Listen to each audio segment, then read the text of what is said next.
ગુજરાતી ભાષામાં સે તાજા સમાચાર, દૈનિક અપડેટ્સ, હાલની ઘટનાઓ. હમણાં જ સબસ્ક્રાઇબ કરો અને નવા સમાચાર પામો. વડગામ તાલુકા પંચાયત બેઠક પર કોંગ્રેસે રાધાબેન પટેલને ઉમેદવાર જાહેર કર્યા. રાજકીય ગરમાવો તેજ. થરાદ તાલુકામાં સ્થાનિક સ્વરાજની ચૂંટણીને લઈ રાજકીય વાતાવરણ દિવસે ને દિવસે ગરમાઈ રહ્યું છે. ખાસ કરી વડગામ તાલુકા પંચાયત બેઠક પર રાજકીય ચહલ પહલ વધુ તેજ બની છે.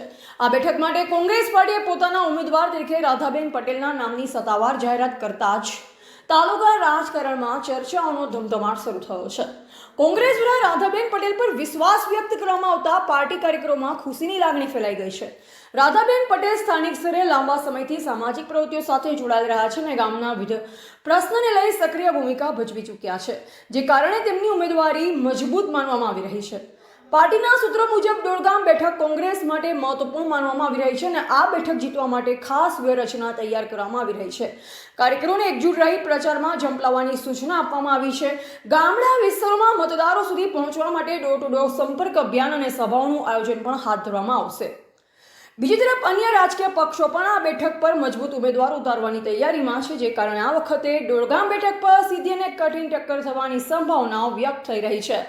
ભાજપ તેમજ અન્ય પક્ષોના ઉમેદવારો પણ પોતપોતાના સમર્થન માટે જોરદાર પ્રયત્નો કરી રહ્યા છે, જે કારણે ચૂંટણી જંગ વધુ રસપ્રદ બનશે. સ્થાનિક રાજકીય વિશ્લેષકોના મતે આ બેઠક પર જાતીય સમીકરણો, સ્થાનિક મુદ્દાઓ અને ઉમેદવારની વ્યક્તિગત છબી મહત્વપૂર્ણ ભૂમિકા ભજવશે. રાધાબેન પટેલને મળતું સ્થાનિક સમર્થન અને કોંગ્રેસ પાર્ટીની સંગઠનાત્મક શક્તિ ચૂંટણીના પરિણામમાં અસરકારક સાબિત થઈ શકે છે.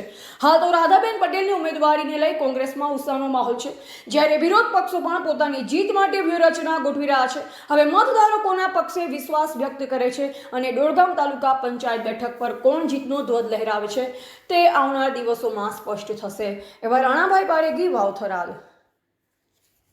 ઓકે, અમારે ગામ જોડલા, તાલુકો થરાદ થી મારા ધર્મપત્ની રાધા એમને ટિકિટ કોંગ્રેસ પાર્ટી આલેલ છે અને ખૂબ વોટ પણ સારી રીતે મળે એમ છે કોંગ્રેસને, અને 18 આલમ મને વોટ પણ ખૂબ આલે એમ છે અને 1000 થી વધારે લીડથી અમે જીતો છો એ નક્કી છે, ફાઇનલ. પછી અમારા મુદ્દા, અમે પ્યોર ખેડૂત છો. પછી અમારે ગામમાં 3 તલાવ ભરેલ પડ્યો છે, 3 હાલ હિસકા પડ્યો. કોઈ મોટરની વ્યવસ્થા બીજી કોણી કાઢવાની બીજો ગામમાં કરે, અમારા ગામમાં કોઈ તાકવા પણ આવ્યું નથી. એ અમારો મુદ્દો છે. તમે જીતશો તો એ પોણી માટે લડશો. પછી એક રેલવે હેડે છે, તો અમારે જરા લીરકા અમુકોને વધે.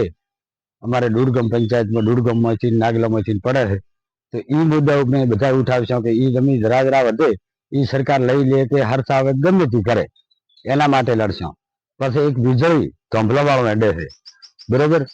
તો સહાયમાં બીજે ત્રીજે એને જેટલું મદદરૂપ થવાનું હોય છે એટલું અમે થશે. એ માટે જે કરવું પડશે એ ખેડૂતો માટે કરશું. પછી ખેડૂતોને ભાવ નથી મળતા કોઈ અનાજના, તો એ ભાવ માટે પણ અમે સતત લડતા રહેશું. પછી મોંઘવારી ખૂબ છે, ત્રાહીમામ પોકારે છે બધા.